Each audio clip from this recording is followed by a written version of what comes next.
وقد أذن لي أن أدخل معكم، فهل تأذن لي يا رسول الله؟ فقال رسول الله صلى الله عليه وآله وعليك السلام يا أمين وحي الله، إنه نعم قد أذنت لك. فدخل جبرائيل معنا تحت الكساء فقال لأبي إن الله قد أوحى إليكم يقول إنما يريد الله ليذهب عنكم الرجس أهل البيت ويطهركم تطهيرا. اللهم صل على محمد وآل محمد وعجل فرجهم. وقال علي لأبي يا رسول الله أخبر لي ما للجلوسنا هذا تحت الكساء من الفضل عند الله. فقال النبي والذي بعثني بالحق نبيا واستفاني بالرسالة نجيا، ما ذكر خبرنا هذا في محفل من محافل أهل الأرض وفيه جمع من شيعتنا ومحبينا إلا ونزلت عليهم الرحمة وحفت بهم الملائكة واستغفرت لهم إلى أن يتفرقوا. فقال علي إذن والله فزنا وفاز شيعتنا ورب الكعبة. فقال النبي الثانية يا علي والذي بعثني بالحق نبيا واستفاني بالرسالة نجيا، ما ذكر خبرنا هذا في محفل من محافل أهل الأرض وفيه جمع من شيعتنا ومحبينا وفيهم محموم إلا وفرج الله هما، ولا مغموم إلا وكشف الله غما، ولا تالب حاجة إلا وقضى الله حاجة. فقال علي إذن والله فزنا وسئدنا، وكذلك شيعتنا فازوا وسئدوا في الدنيا والآخرة ورب الكعبة. اللهم صل على محمد وآل محمد. الفاتحة.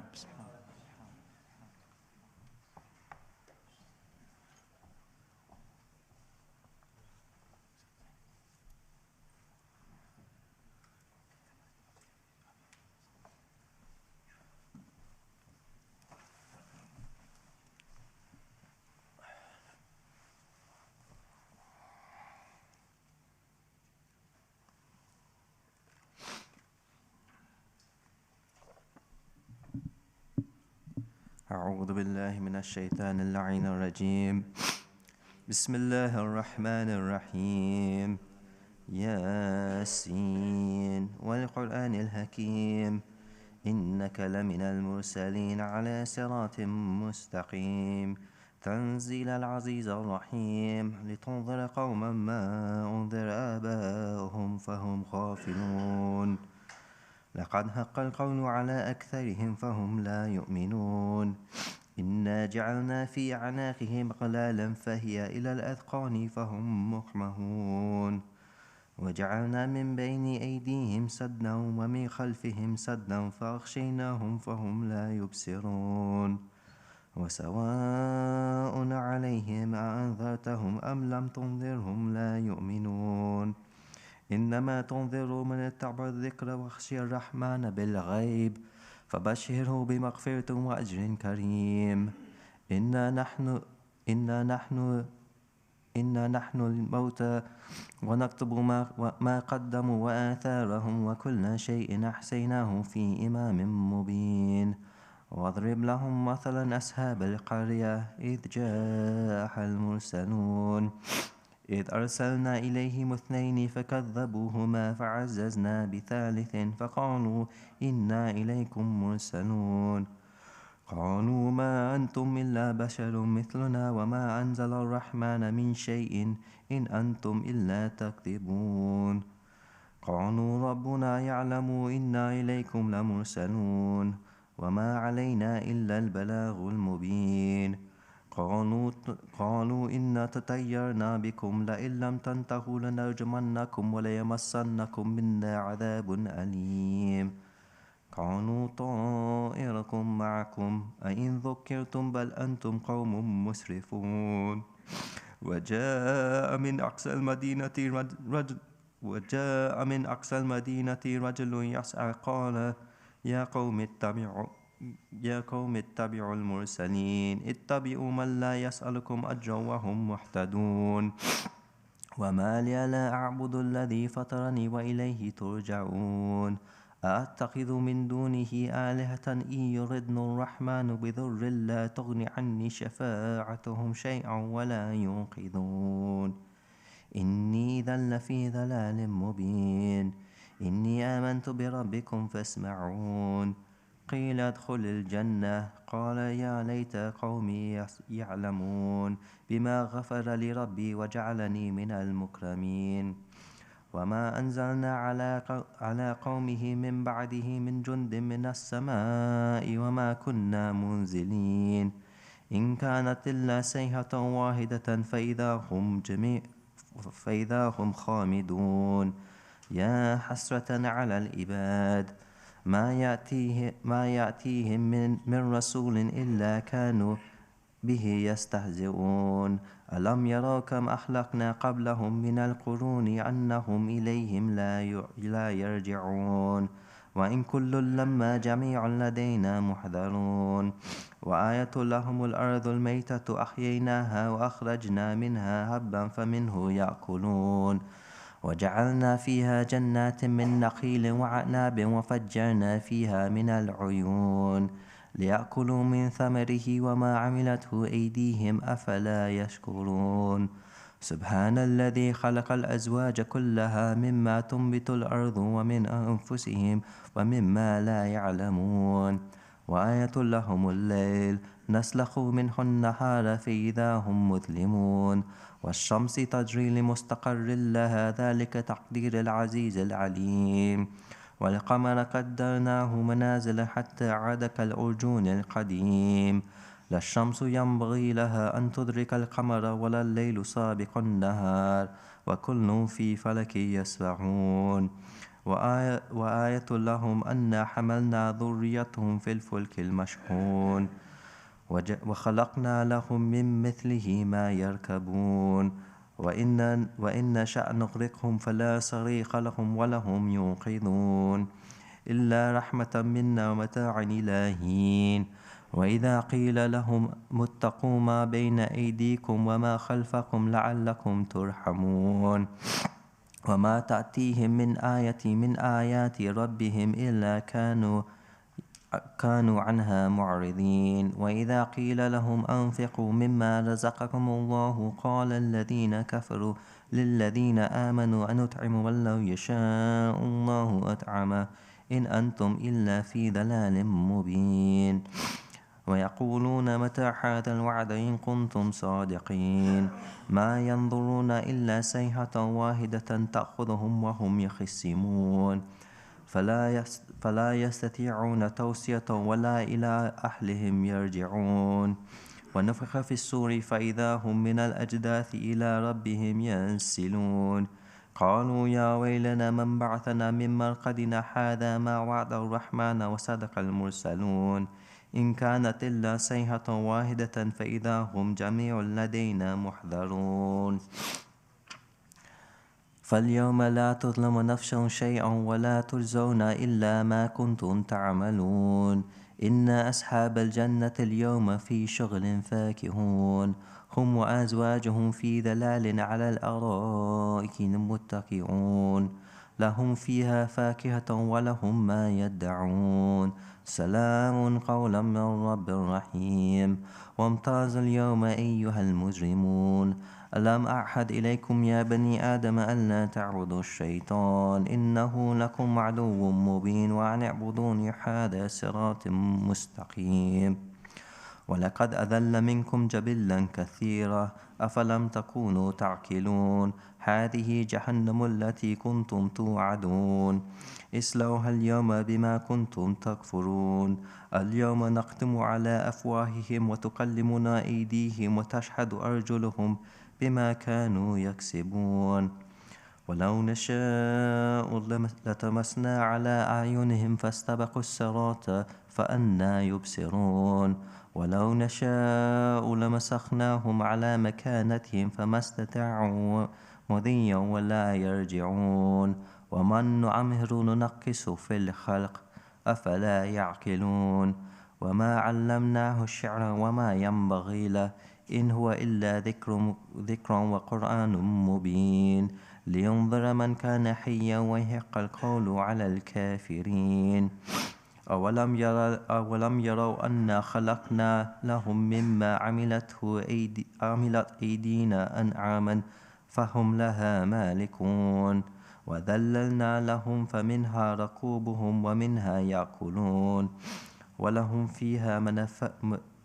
فيها منافع ومشارب أفلا يشكرون واتخذوا من دون الله آلهة لعلهم ينصرون لا يستطيعون نصرهم وهم لهم جند محضرون فلا يحزنك قولهم إنا نعلم ما يسرون وما يعلنون أولم يرى الإنسان أنا خلقناه من نطفة فإذا هو خصيم مبين وضرب لنا مثلا ونسي خلقه قال من يحيي العظام وهي رميم قل يحييها الذي أنشأها أول مرة وهو بكل خلق عليم الذي جعل لكم من الشجر الأخضر نارا فإذا أنتم منه توقدون أوليس الذي خلق السماوات والأرض بقادر على أن يخلق مثلهم بلى وهو الخلاق العليم إنما أمره إذا أراد شيئا أن يقول له كن فيكون فسبحان الذي بيده ملكوت كل شيء وإليه ترجعون صدق الله العلي العظيم.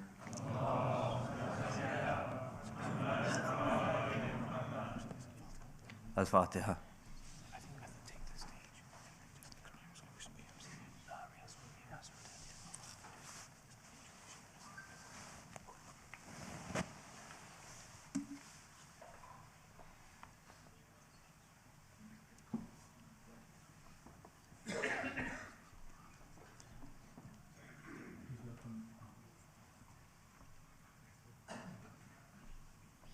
Please welcome Sheikh Yasin with the salawat ala Muhammad wa ali Muhammad.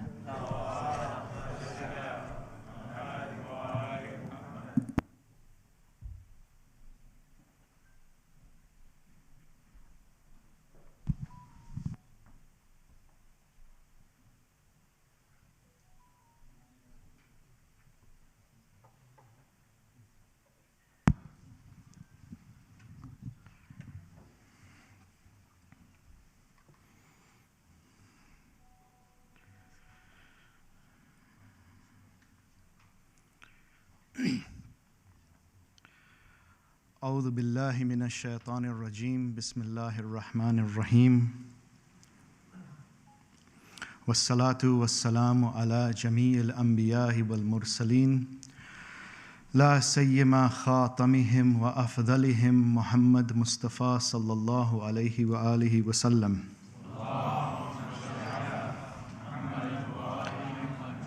وعلى أهل بيت الطهارة لا سيما بقية الله في الأرضين الحجة بن الحسن أجر الله تعالى فرجه الشريف.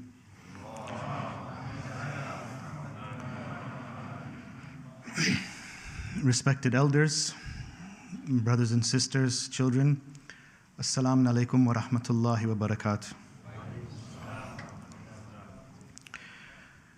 Growing up as a child, we'd often hear Surah Yasin recited, as we heard this evening. And many times the question came to my mind that why is it that we recite this surah? Most often, my parents, teachers, people would tell me it is a means through which to give reward and thawab to the departed or the deceased. It wasn't until in young adulthood, where sitting in a lecture, a scholar said something very interesting. He said the Surah Yasin is true, that it is a means of giving thawab to the dearly departed, but it is actually for the living. It is a series of reminders, a series of warnings, and a series of knowledge for those who are alive. And it's clear, if we look at some of the verses of Surah Yasin, it's very manifest. For example, Allah subhanahu wa ta'ala says in Surah Yasin, He says what? He says, do not worship Satan. surely he is your open enemy. Or at the end of Surah Yasin, where he says, if Allah wills a thing to be, he says be, and it becomes. So some of the verses are very manifest in terms of how they apply to us, the living. So I want to start from here. There's one particular verse, a series of verses that make a story in Surah Yasin, and so we'll start from this point. وَجَاءَ مِنْ أَقْصَى الْمَدِينَةِ رَجُلٌ يَسْعَى. And from the outskirts of the city, there came a man running. I want to begin here, not with biography, not with eulogy, but with the image of a man running. The Quran doesn't give us his name, although the narrations do. But what it does give us is what this man is doing, his motion, yas'a. He is running. But not just running, he is moving with urgency, with purpose, towards something that matters greatly, in service and reminding his community. And we know through the course of the story that at the end of the story, after giving everything, the classical tafsir traditions tell us that the sudden announcement of enter heaven denotes that the man was killed. It says, it is said to him, enter paradise. And what's interesting is that after the man is told to enter paradise, from his station beyond the material world, the first thing to come out of his mouth is what? Ya layta qawmi ya'lamun. If only my community, if only my people knew. He didn't say, look what I sacrificed. He didn't say, remember what I gave. Just, I wish my people knew. I wish they understood what I understood. I wish they saw what I saw. I wish they felt what I felt, experienced what I experienced. The servant whose last thought is still oriented towards the people that he served. And I believe that the Marhum Ahmed uncle, was this kind of man. Please recite a salawat.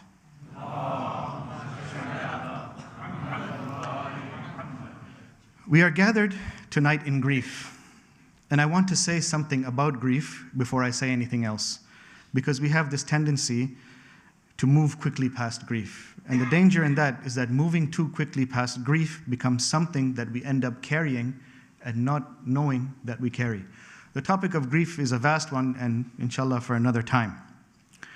What we are all feeling tonight, all of us, the family members, those of us who sat with him, knew him, were held by him in ways that we perhaps never named.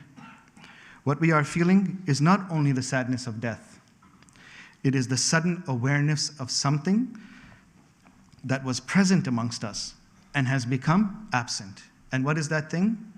I opine that thing is safety. He made this community feel safe. Not safe from difficulty, because life does not offer safety from difficulty, but safe in the way that matters most. Safe to be human. Safe to bring your problems without shame. Safe to not have all the answers. Safe to be welcomed as you are, rather than what you think you should be. That kind of safety is not common. In fact, it is a gift so rare that we don't recognize it until it is taken from our midst. Please recite a salawat.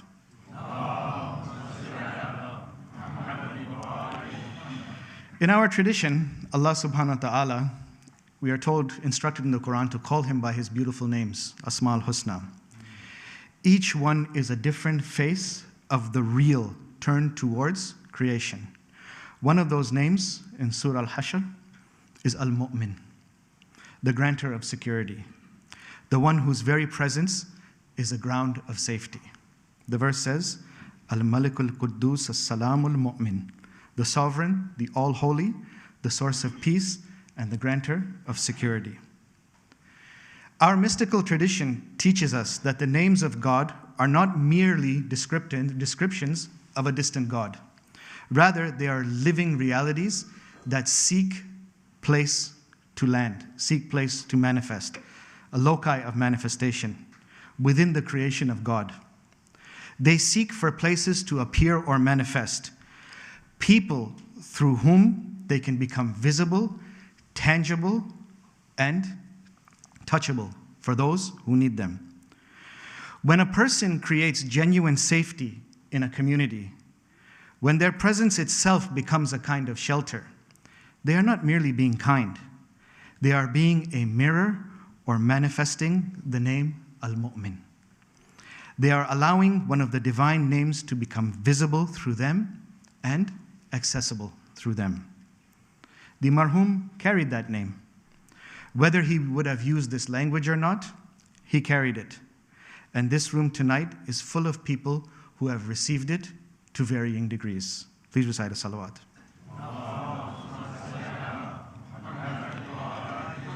Returning back to our original Quranic discussion, the Quran does something unusual with the man who has come from the outskirts of the city.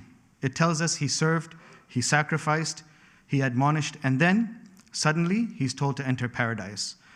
Again, as we mentioned, the classical tafsir traditions, whether it's Sayyid Tabatabai in Al-Mizan or Tabrasi in Majmu al-Bayan, it reads that that abrupt change in tone denotes that the man was martyred from the beginning until the end. But interestingly, the Quran does not dwell on him being killed. What does the Quran do? It immediately moves to what he said from his newfound station, which is what? Ya layta qawmi ya'lamuna bima ghafara li rabbi wa ja'alani minal mukramin. And if only my people knew what my Lord has forgiven me and placed me among the honored. Even in arrival at his new station, the man is still thinking of his community, still thinking of his people. Even having received what he worked towards his entire life and being honored, his orientation is still towards his people. This is not naivety. This is what genuine service does to a person over time.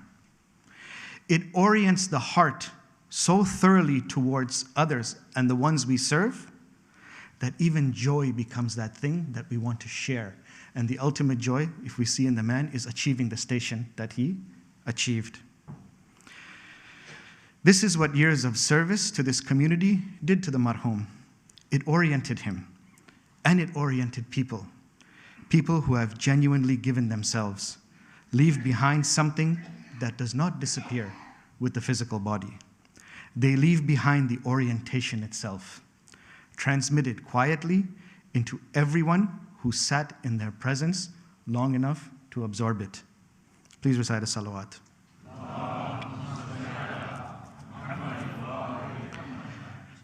But I want to turn the discussion a bit now, because this discussion deserves honesty. Honesty with ourselves and honesty with each other. Not only consolation, but to turn towards the harder question. One that this Marhum's life and his passing invites us all to ask ourselves. If safety is this important, if it is this much of a reflection of the divine, then we who serve, who stand at the front, who lead, who teach, who hold others, we must ask ourselves in real seriousness, are we safe in our service? Not, are we doing enough? Are we knowledgeable enough? Or present enough? Or giving enough? But, is the place we are serving from a safe place? Are we creating a safe space? Are the people who come to us for shelter genuinely being sheltered? Or are we sometimes offering safety from the outside while something within us remains unexamined, unwitnessed, and unprocessed? I ask myself this question. I don't ask of it in this room from distance. No, I ask myself.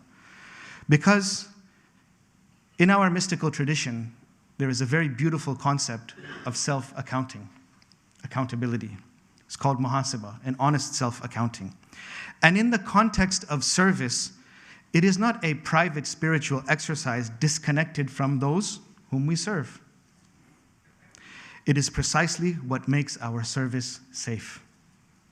The leader who has not turned a mirror on himself brings their unexamined wounds into every room they enter. Not from malice, from love, even, but the wound manifests and moves anyway. It manifests and shows up as control, emotional distance, as an inability to receive feedback, an inability to be held to account, an inability to take accountability, as a subtle need to be needed that quietly removes the freedom of the very people we are trying to serve. The Marhum, I believe, had done the inner work. You could feel it in how he held people. There was no agenda, no hidden transaction, just genuine, open presence. That is the fruit of a life that has genuinely looked at itself, and it is extraordinarily rare.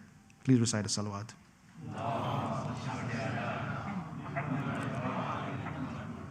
And I want to turn the discussion towards the community as well too. I want to say something to this community, to every community, not only those who serve it, but for all of us gathered here tonight. The servants amongst us, the leaders, the volunteers, the ones who give and rarely ask, they also need safety too. We ask a great deal of the people who hold our communities. We bring them our grief, our conflicts, our questions, our crises. We expect them to be consistent, available, and strong. And many of them are, but they are also human. And humans who are never sheltered, never appreciated, never given the permission to have limits, they don't stay whole. They burn. And a burned servant cannot provide the warmth they once gave. Did we tell the Marhum while he was here what he meant to us? Did we make it safe for him to receive us as well as give?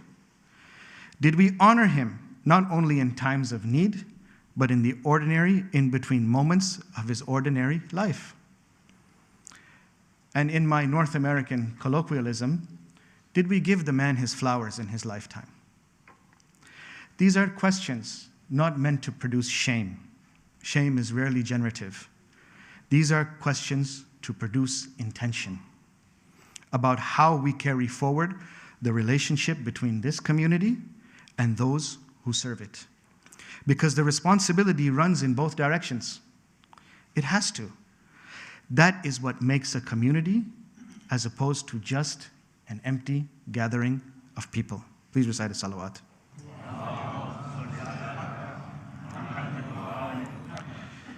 And yet, and this matters deeply tonight, there is much to celebrate. The Marhum served, he showed up, he ran from outside the city with urgency and love for decades. And this room is full tonight. That fullness is testimony. Every person in this room carries a moment, perhaps many moments, where his presence made something easier, made something possible, made something safe. Those moments are not erased by grief. They are, in fact, what our grief is protecting. We do not weep for what meant nothing. We weep precisely because it meant everything. Allah subhanahu wa ta'ala says in the Quran, he talks about وَآمَنَهُمْ مِنْ خَوْفٍ in Surah Quraysh, and secured them from fear. This is how Allah describes his gift to the people in Surah Quraysh. And it is how we can honestly describe what the Marhum gave to us. He secured this community from a particular kind of fear, the fear of not belonging, the fear of not being enough, the fear of facing difficulty alone. Whatever form his service took in your life, this is what was underneath it: aman, security, safety, the name of God made tangible through the human being. Please recite a salawat.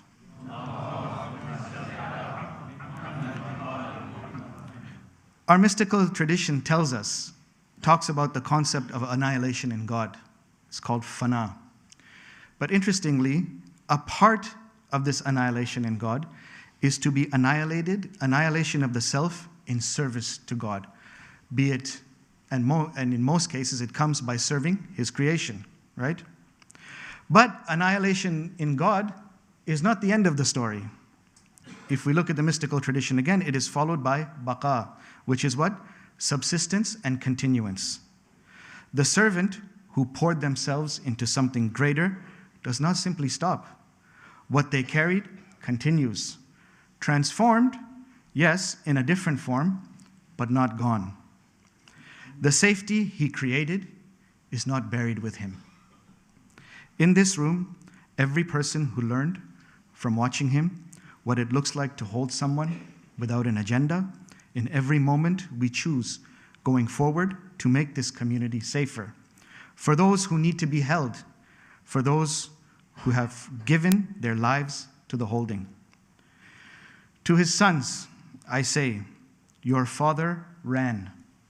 He ran the way the man in Surah Yasin ran, with his entire whole self and being, towards something that mattered, for the people he loved, for the community he loved, and most importantly, for the God that he worshipped. And from wherever he stands now, I believe his orientation is still outward, still towards you, still towards his community. Ya layta qawmi ya'lamun. If only my people knew.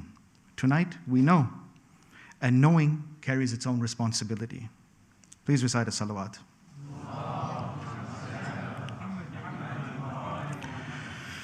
Before we close tonight, there is one more witness that I would like to bring into this room.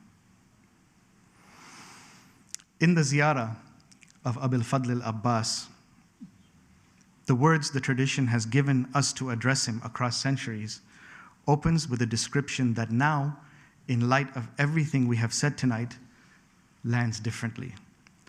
Assalamu alayka ya man madha ala basiratim min amri.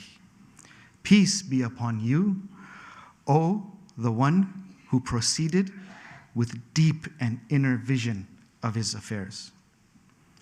Not courage, though he had it, not loyalty, though he embodied it. The tradition's word in this line about Abul Fadl al-Abbas is basira, deep insight, inner clarity. He knew who he was. He knew what he was for.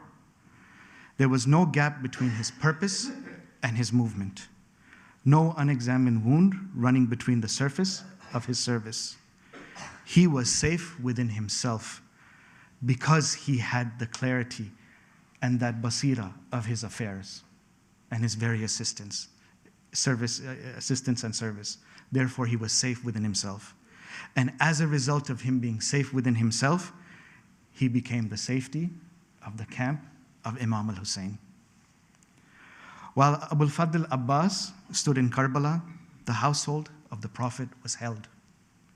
Zainab knew it, the children knew it, Imam al-Hussein knew it.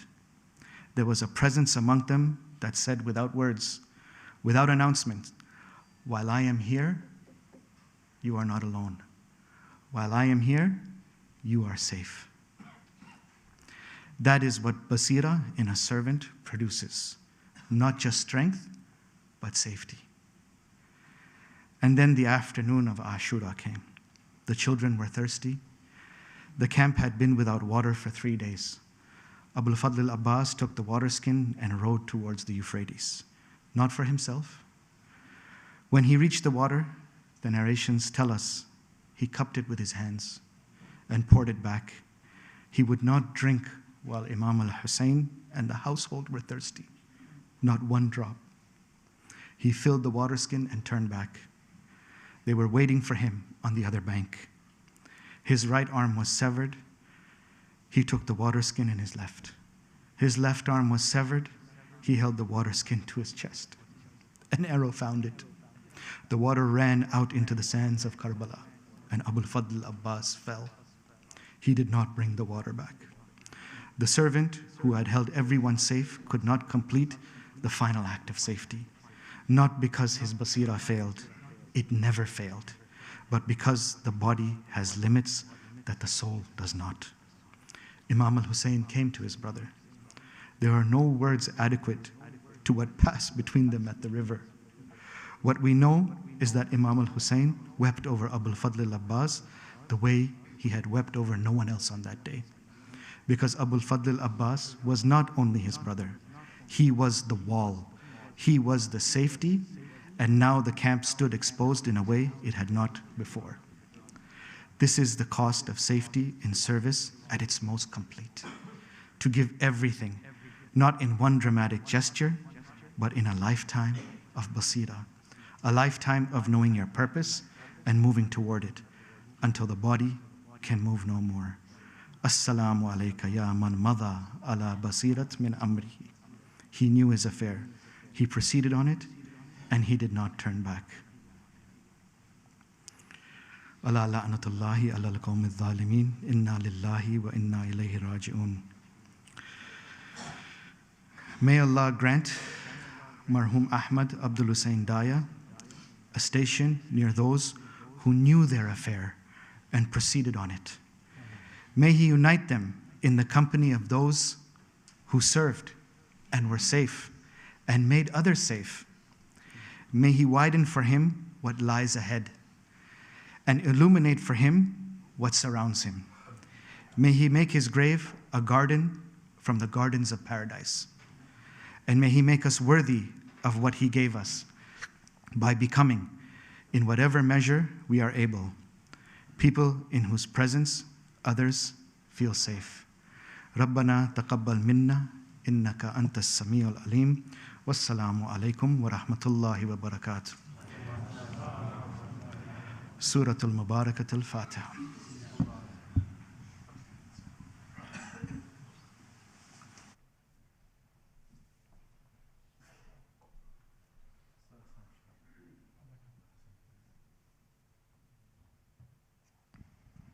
Ahsan Sheikh Yasin for those wonderful words.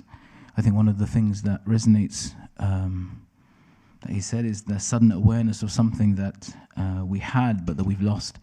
And I think we thank him on behalf of the family, and of course thank everybody here for attending.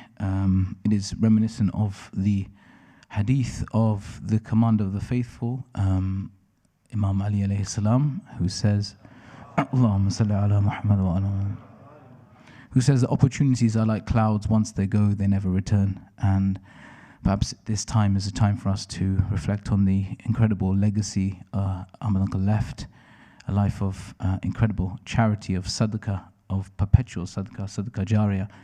And one of those elements is, of course, leaving behind righteous children, and he has left behind 3 sons and grandchildren who are servants to the community locally, globally. And I'd invite Riaz, the eldest cousin brother of mine, to address you all. Please welcome him. Wa the salawat ala Muhammad wa ali Muhammad.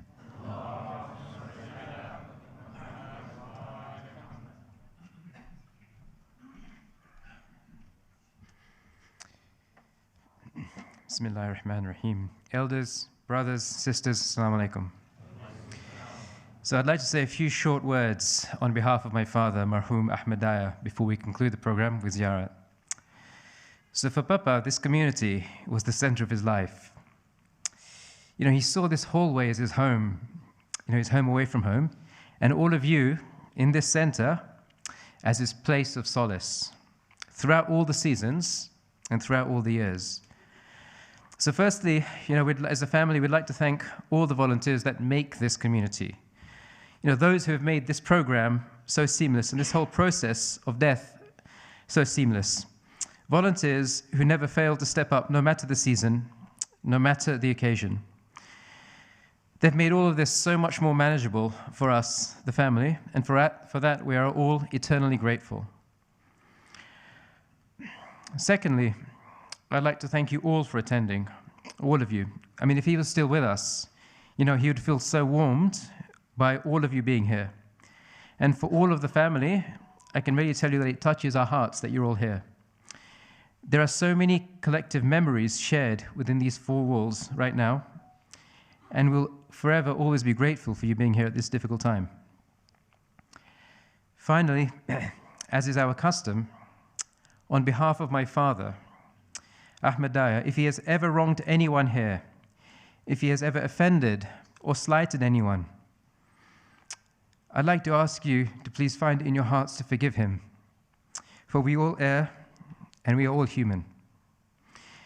And if there is any debt that he owes or any other dues, please don't hesitate to contact either myself or my brothers Altaf or Ali Imran, and we can all settle them promptly.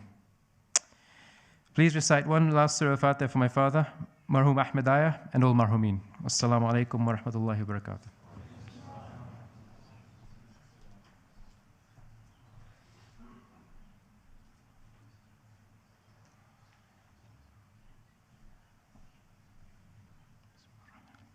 Ahsan, we'll stand for ziyarah, please. Mika.